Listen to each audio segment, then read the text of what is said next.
Rob, you've been playing a lot of Flundereeze lately. Yes, I have. Alright, today we're going to talk about some of the issues with the deck and really some of the more interesting things. So it's time to fly away, duelist! Let's dig on into this show.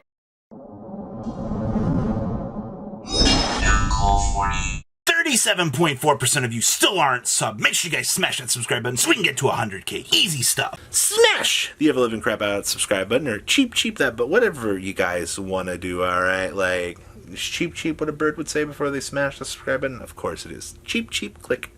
Alright, so, what's going on right now with Flundereeze? So, I got a lot of hang time on this deck. Get it?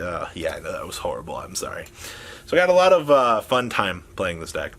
And if you guys don't know, your TLDR on Flundereeze is me normal summon, you know have fun. Alright? Like, normal summon start combo. What do you do? Nothing. Alright, that's what. That's the basic definition of Flundereeze. Oh, well, that's easy, right?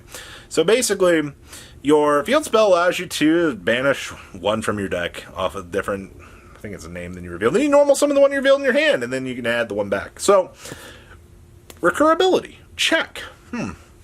All the monsters basically float back to the hand. You can play the deck during your opponent's turn, which, that's a lot of fun, by the way. And you have a field spell that says, if you have a normal spell card, that's a continuous, that says, hey, if you attribute summon a level 7 monster, go ahead and, send a card your opponent controls. And very specifically, a card that your opponent controls to the graveyard. Like I said, there's a big old giant ruling debate on this card right now, if you can use the little birds for these, because, the little ones banish when they leave the field. So, how's it going? How's the testing going? Like, so you have a Monarch Stormforth, you have normal summon into a searcher, into another searcher, into a penguin that searches for a big continuous trap card that stops the opponent from playing the game.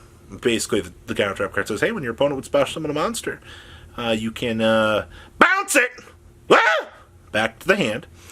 Alright, I know, scary, right? And then your opponent can't special summon for the rest of the turn. But they get 3 additional normal summons. Man, you know what my favorite thing is? When Dragon Link looks at their hand and goes, do I want to normal summon 3 more times? You get these other decks out here that also do the same thing. They look at these hands and they're like, oh, do I want to normal summon? Now, obviously, like, you'll run into Rogue back here who's just staring at you going, want to watch me tribute summon for 3 dynamites in a turn?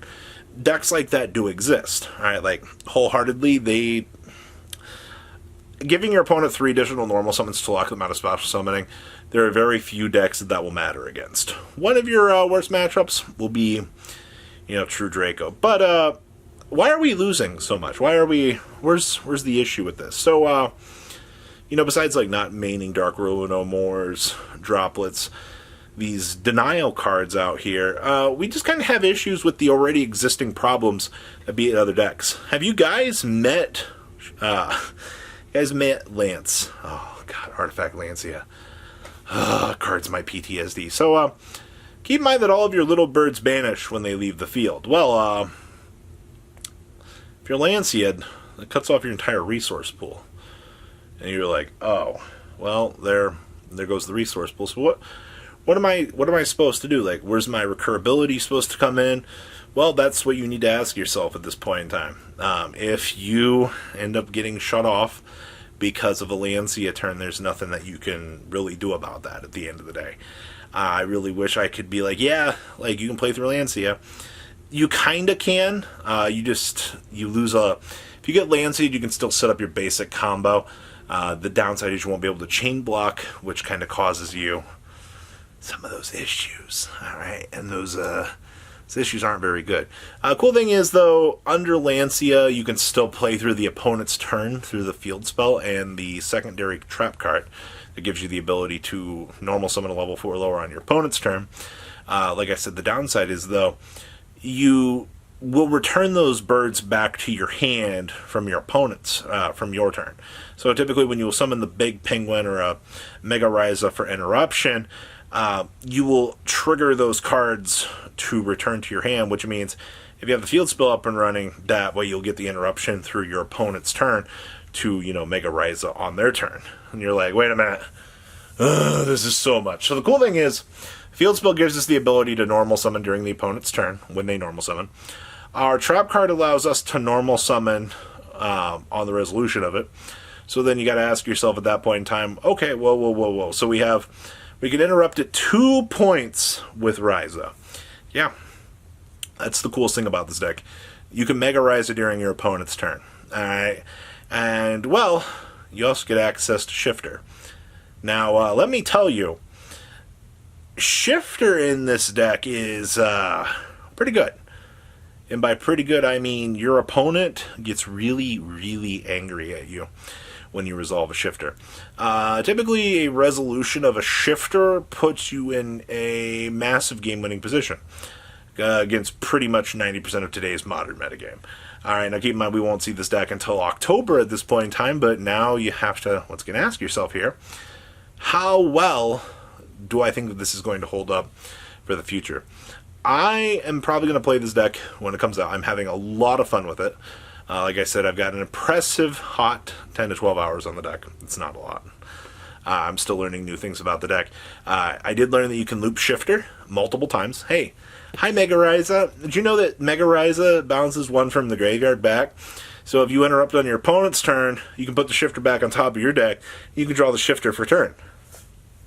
Isn't that cute? Like things you didn't know for 500. Oh man. Thanks, Shifter. You're a really good card. I really do think that Shifter is kind of the heart backbone for that deck. The really cool thing about the deck is it's I'm gonna say it's basically the new True Draco. And my comment section just went boo! Boo! No, not True Draco 2.0! Robbie, you can't be. No, bro, you can't be. You gotta be kidding me. You can't say that. The deck is very linear. As in its current iterations, yeah, it's very linear. It's one of the easiest decks to pilot in modern history. It took me watching my friend play one game with it to have it down. Alright? There are very few deviations in your line of play. That's not saying that that's a bad thing. I think having some deviations in play, I mean, the hardest decision is which trap card, which spell card do I want to grab? Do I resolve Extrav over Prosperity? Yes, you can play Prosperity, Extrav, and Duality in the same deck. I've already got flamed by one of my friends who's like, why are you playing Extrav and Prosperity? I'm like, because it doesn't matter. Like, there are very few hands that you will see that will conflict, and, that Duality still resolves on both of them, so at least in that regard, it's fine. So at the end of the day, I didn't mention the other culprit that ruins this deck today. Have you guys met Droll and Lockbird? Oh. So not only does Lancia ruin your day, because you can't banish anymore, Mr. Droll and Lockbird stops your entire fun turn. It's kind of why I want to play Called by the Grave, so I don't have to deal with that. But if you don't have the field spell, you can just play the game during your opponent's turn. And then your opponent's like, Like, that's the one thing that this deck has going for it is, if your opponent shuts you off with, Lancia on your turn, just play on their turn, man. Alright, normal summon Rabina, go into Eagle. Eagle into Penguin, or Eagle into Mega Raiza, whichever you need. Alright, and then just go. If you open up the Barrier Statue, you can go Rabina into Eagle, into Penguin, into Barrier Statue. That's going to set your opponent back a battle phase.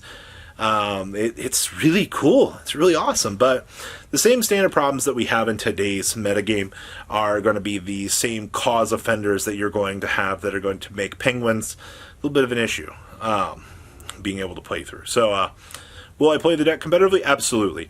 The deck is the new True Draco. It is incredibly linear. Your deviations in play are going to be very simple and easy to understand. And I honestly do recommend this deck for any up-and-coming new player, because when you don't have to dedicate craziness to your extra deck, that's not necessarily a bad thing, alright? Like, stop. You don't need to touch your extra deck, alright? Chill with that, alright? Like, it helps at the end of the day, but does it really matter all that much? Honestly, no. It's just kind of there. It's, if you need it, because if you make the birds on your opponent's turn, they interrupt you, they leave the birds, then on your turn you can just make a Zeus. because you can make the cool bird that's unaffected and then laugh at your opponent. Yeah, we can Zeus. So, guys, please leave a comment down below. Tell me what you guys think. Smash share, subscribe button, so you guys don't miss out on more awesome content. I'll see you guys as beautiful faces back here later on. There's some more cool awesome content. Peace out, guys. Thank you, patrons, for making the ride never truly end. Without you guys' support, well, I would probably be doing Truffle Shuffle videos for a living. Guys, please check out VanCole40 for all of your Cardfight Vanguard content brought to you by MCole40. And if you are looking to pick up singles, check out mcolegames.com for your trading card game needs. Thanks for watching, everybody.